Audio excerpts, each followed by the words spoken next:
Assalamualaikum warahmatullahi wabarakatuh. Dalam pertemuan kita yang keempat kali ini kita akan membahas mengenai klasifikasi dan kualifikasi hukum pidana Islam dalam kaidah fikih. Klasifikasi dan kualifikasi dalam hukum pidana Islam ataupun kualifikasi hukum pidana Islam dalam kaidah fikih itu nanti akan menjelaskan mengenai bagaimana pengklasifikasian macam tindakan pidana dan hukumannya tentunya seperti hanya hudud, qisas, dan ta'zir. Kemudian nanti akan kita lihat secara fikihnya semacam apa. Untuk mengkualifikasikan tindakan pidana, kemudian dianalisa menggunakan kaidah-kaidah fikih yang sesuai dengan tindak pidana tersebut. Kemudian baru menerapkan kaidah-kaidah fikih dalam macam-macam tindakan pidana. Nah, alurnya nanti akan semacam itu. Kaidah hukum pada dasarnya itu dikeluarkan oleh agama ini, karena ini berkaitan dengan hukum pidana Islam. Kalau yang berkaitan dengan hukum umum ataupun hukum negara, maka ini akan dikeluarkan oleh negara. Kemudian yang selanjutnya adalah bersifat memaksa di dalamnya. Jadi sebenarnya kalau ingin memang menerapkan hukum pidana Islam, tentunya itu harus bersifat memaksa. Selanjutnya adalah aturan yang dijadikan pedoman hidup. Jadi aturan dalam kaidah hukum ini harus dijadikan pedoman hidup. Karena apa? Dalam melakukan penyelesaian masalah-masalah yang berkaitan dengan tindakan pidana, maka sebenarnya hukum pidana Islam sudah memiliki modal yang sangat besar, di mana di dalamnya sudah memuat aturan-aturan yang bersifat mengenai moral, kemudian aturan-aturan yang bersifat imperatif gitu ya. Nah, ini sebenarnya sudah sangat bagus sekali dalam menyelesaikan permasalahan-permasalahan hukum pidana. Ditambah lagi nanti di dalam kaidah-kaidah fikih ya, nanti kita akan membahas mengenai bagaimana kaidah asasinya, kemudian bagaimana kaidah-kaidah yang berkaitan dengan persoalan furu'iyahnya. Selanjutnya adalah di dalam kaidah hukum ini terdapat sanksi tentunya. Sanksi ini sebenarnya sebuah pengaman dari hukuman yang ataupun dari hukum yang sudah ditetapkan ataupun konsekuensi dari sebuah hukum. Ketika seseorang melakukan suatu tindakan pidana, kemudian sudah ditetapkan hukumnya seperti apa aturannya, maka sanksi itu sebagai pengawalnya. Sebenarnya bagaimana kita memahami kaidah fikih dalam hukum pidana Islam? Yang pertama adalah maksud ajaran Islam.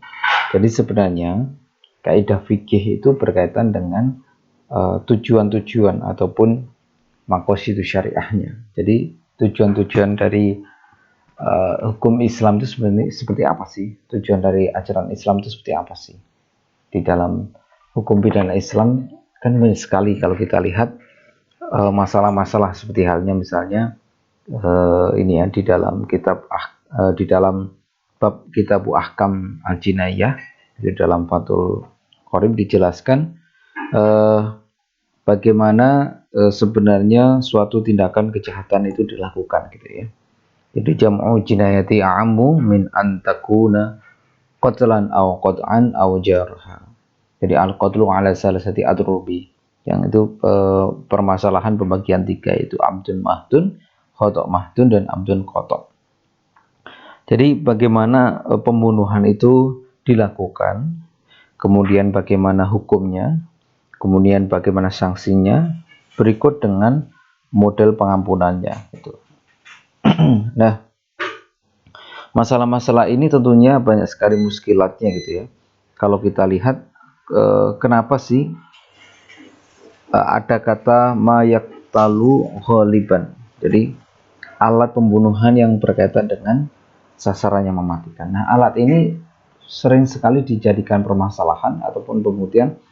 Ini kalau alatnya tidak mematikan bagaimana? Gitu.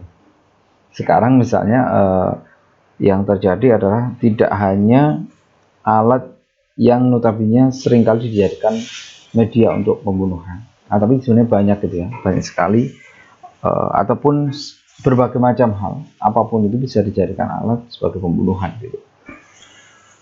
Nah, ini perlu dikaji ulang apakah yang dimaksud dengan mayaktulu ghaliban ini pendefinisiannya seperti apa gitu.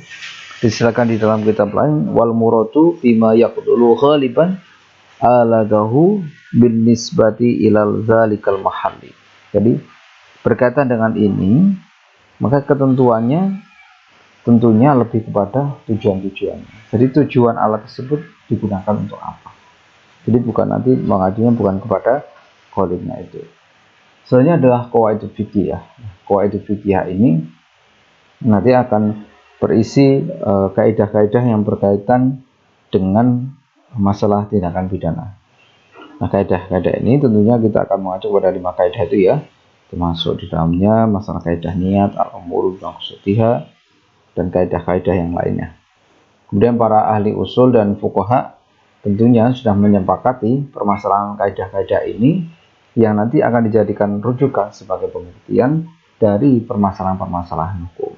Gitu. Jadi masalah-masalah hukum yang terjadi di dalam jinayat ini, entah itu dalam bentuk apapun itu, maka akan dikaji dengan berbagai macam ijtihad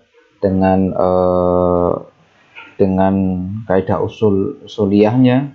Itu ada amr, ada nanti kita melihat secara bagaimana di dalam Al-Quran dan hadis, kemudian bagaimana kita menyelesaikan permasalahan hukumnya melalui qiyas dan lain-lain. Kemudian selanjutnya adalah ijtihad ataupun pembaharuan hukum pidana Islam. Nah, ijtihad ini tentunya akan menjadi ruang yang sangat luas sekali dalam memberikan angin segar bagi suatu negara, bahwasanya hukum pidana Islam itu bisa disesuaikan dengan kebutuhan dari masyarakatnya, gitu ya. Selanjutnya, pemahaman kaidah fikih dalam hukum pidana Islam. Yang pertama adalah aturan praktis yang memang itu berdasarkan nas. Jadi sebenarnya kaidah fikih ini itu memberikan suatu hal yang lebih praktis gitu ya. Jadi kalau kita membaca ataupun kita mencari hukum di dalam Al-Quran dan hadis dan mencari kebenarannya itu akan sangat susah gitu ya. Kita mencari kebenarannya itu susah gitu. Nah, kebanyakan orang ketika hanya membaca teksnya saja, maka yang ditemukan bukan kebenaran, tapi kesalahpahaman gitu. Nah, inilah yang diperlukan adanya kaidah fikih. Kaidah fikih inilah yang nantinya dalam kita membaca aturan yang ada di dalam nas, kita bisa mencapai kebenarannya dengan melalui ilmu qawaidul fikih jinaiyah ataupun qawaidul usuliyah, qawaidul fikih dan lain-lain. Nah, ini akan memudahkan kita untuk menemukan kebenaran. Selanjutnya adalah kemudahan dalam pemecahan masalah hukum. Nah, masalah hukum yang ada di dalam kehidupan ini tentunya tidak sedetil yang ada di dalam Al-Quran dan hadis. Makanya bagaimana cara kita memecahkannya? Gitu. Salah satunya adalah dengan menggunakan kaidah ini. Karena kaidah ini adalah nanti ada semacam sesuatu hal yang dijadikan pedoman, dan ini cukup kita mengambil intinya saja. Selanjutnya adalah al-asbah wan nazari. Ini yang terjadi di zaman Khalifah Umar ya. Jadi bagaimana kita mengambil kemiripan masalah di dalam hukum. Ini bagaimana caranya. Nah, ini nanti akan berlanjut kepada qiyas dan berlanjut pada pemutusan hukumnya seperti apa. Kemudian yang selanjutnya adalah cara mengerjakannya gimana. Gitu. Terus dari segi korban dan tarbiyat. Oh, ini berkaitan dengan ini ya, berkaitan dengan klasifikasinya ya. Ini berkaitan dengan klasifikasinya, yaitu nanti ada cara mengerjakannya dari segi korban dan dari segi tabiatnya. Nah, ini tadi harusnya masuk ke sini ya. Jadi yang cara mengerjakan dan dari segi korban dan tabiat itu masuknya ke klasifikasi. Nah, dalam klasifikasi hukum pidana Islam dalam kaidah fikih itu yang pertama adalah kita lihat dari segi unsurnya, kemudian dari sanksinya, keluasan kajiannya, kemudian dari cara mengerjakannya dari segi korban dan dari segi tabiatnya. Nah, klasifikasi dalam segi unsurnya itu ada unsur formal ya, ada unsur formal yang itu berkaitan dengan masalah nas ya, ataupun aturan-aturan yang melarang yang nanti berbentuk ancaman-ancaman gitu. Itu tentunya yang ada di dalam Al-Quran dan hadis. ataupun yang disebut dengan arwah al-syar'i. Kemudian yang kedua adalah yang disebut dengan unsur material ataupun yang kita sebut dengan arwah al-madi.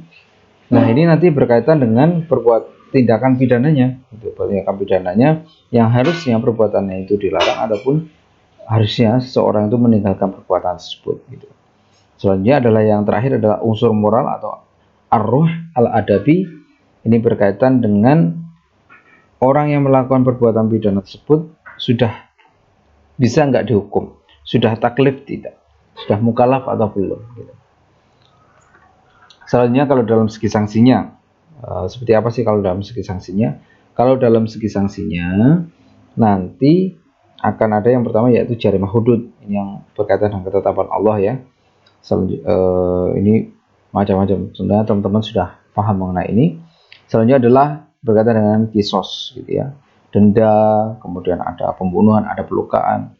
Selanjutnya adalah berkaitan dengan takzir. Ini lebih luas karena lebih mengacu kepada ketetapan yang ditentukan oleh negara, kemudian dengan pedoman adalah kemaslahatan. Selanjutnya dalam keluasan kajiannya, ini yang pertama ada kaidah asasi, kemudian ada kaidah yang berkenaan dengan masail fikih jinaiyah. Kemudian yang berkenaan dengan kaidah fikih dalam segi cara mengerjakannya.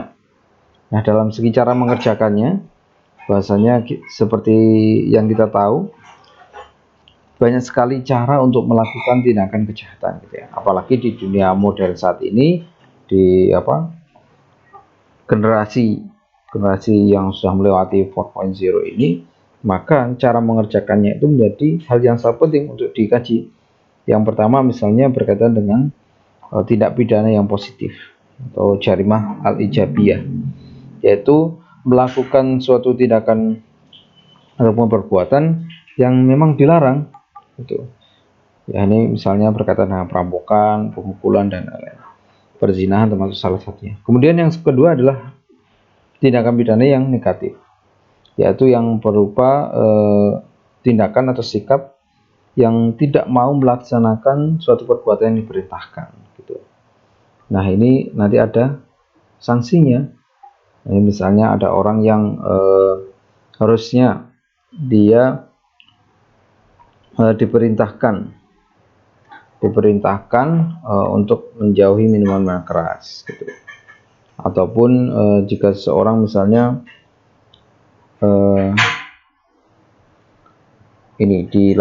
dilarang untuk melakukan pembunuhan gitu.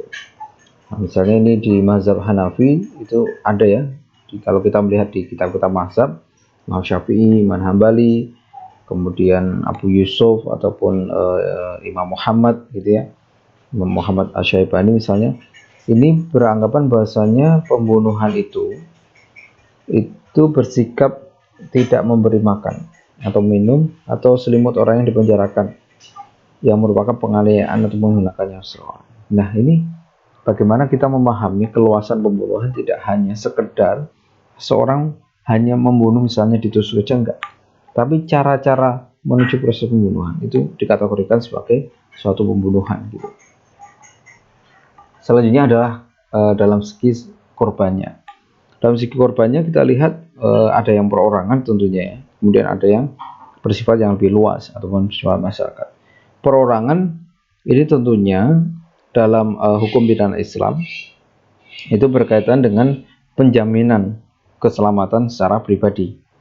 Nah, kemudian jika misalnya ini pembunuhan gitu ya, pelukaan, pemukulan gitu. Nah, ini nanti bisa masuk ke dalam permasalahan jarimah ta'zir. Kemudian kalau sifatnya lebih luas bagaimana? Kalau yang lebih luas tentunya kemaslahatan itu kita lihat dalam segi korban, keluasan korbannya. Dalam artian ini tidak hanya masalah pribadi, akan tapi hanya sampai kepada masyarakat ataupun yang lebih luas lagi berkaitan dengan masalah keamanan misalnya. Ini misalnya berkaitan dengan jarimah takzir, misalnya ini ya, bom bunuh diri ataupun yang lainnya. Nah, ini seperti hal yang pernah terjadi di zaman Rasulullah itu ya, berkaitan dengan ini pernah terjadi itu di mana pernah ini Usama itu pernah meminta keringanan berkaitan dengan suatu tindakan pidana gitu. Selanjutnya adalah dalam segi tabiatnya, itu ada tindakan pidana biasa, itu yang berkaitan dengan persoalan politik gitu ya. Kemudian yang berkaitan dengan yang mestinya tidak berkaitan dengan permasalahan politik.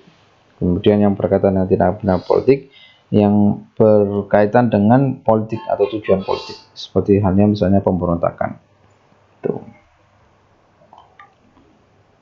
Soalnya kalau kita ini ya secara tabiatnya ini. Kemudian dari segi kualifikasinya yang seperti yang kita tahu, nanti kita akan bahas mengenai zina dan sejenisnya. Jadi kita mengambil garis besarnya dan kita nanti akan mempelajari secara lebih luas karena kejahatan itu semakin berkembang.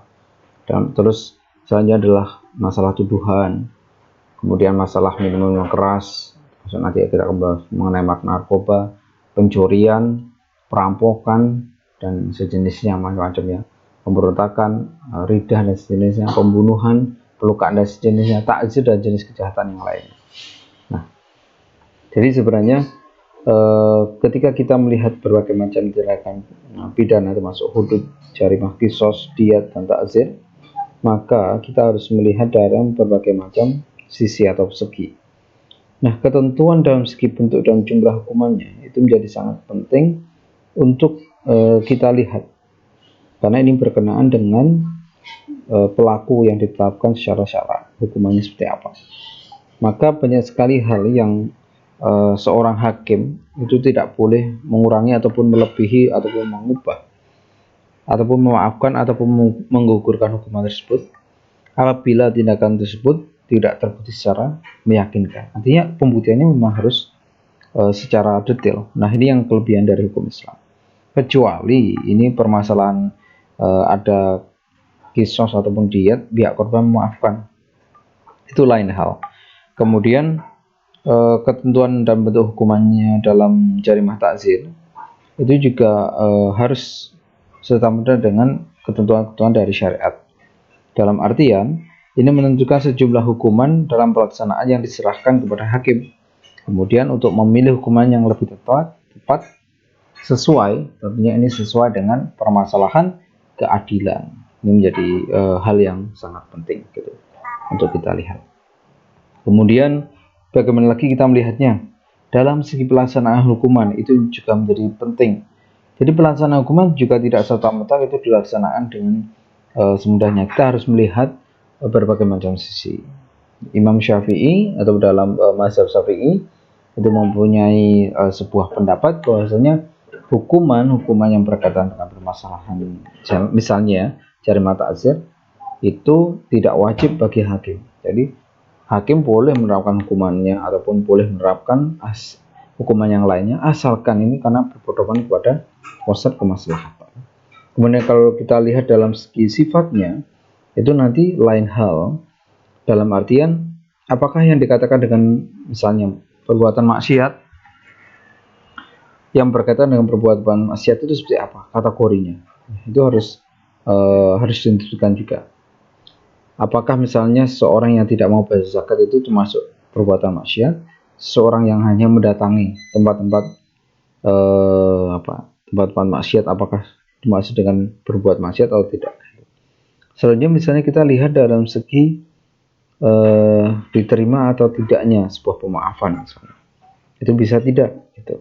Misalnya itu kejahatan yang sangat besar gitu ya, berkaitan dengan perampokan ditambah pembunuhan lagi. Nah, itu apakah misalnya keluarganya memaafkan, apa bisa? Nah, ini perlu dikaji lagi. Kemudian dari segi hak memilih hukumannya, kita juga bisa melihat apakah hukuman tersebut bisa tidak seorang hakim menentukan secara mandiri. Nah, itu beberapa hal yang memang harus kita lihat secara lebih luas. Apakah tindakan pidana itu cukup dengan model-model semacam itu atau tidak. Nah, itulah yang sekiranya yang akan kita pelajari, bahwasanya ketika kita melihat kaidah-kaidah ini, kita jadi lebih mudah untuk menentukannya.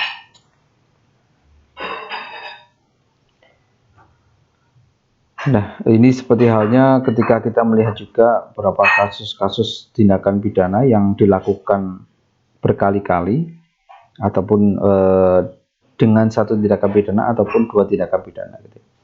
Misalnya seperti yang dijelaskan dalam kitab Ianah Tolibin, ini juz 4 dijelaskan bagaimana kasus perzinahan dan minuman arak pernah dilakukan sampai berulang-ulang kali gitu ya, oleh seseorang. Maka apakah cukup dengan satu had saja atau tidak? Gitu. Nah, ini kan perlu kita mengkaji menggunakan kaidah ini. Gitu. Ya, mungkin begitu saja perkuliahan kita, nanti kita lanjutkan dalam diskusi-diskusi selanjutnya.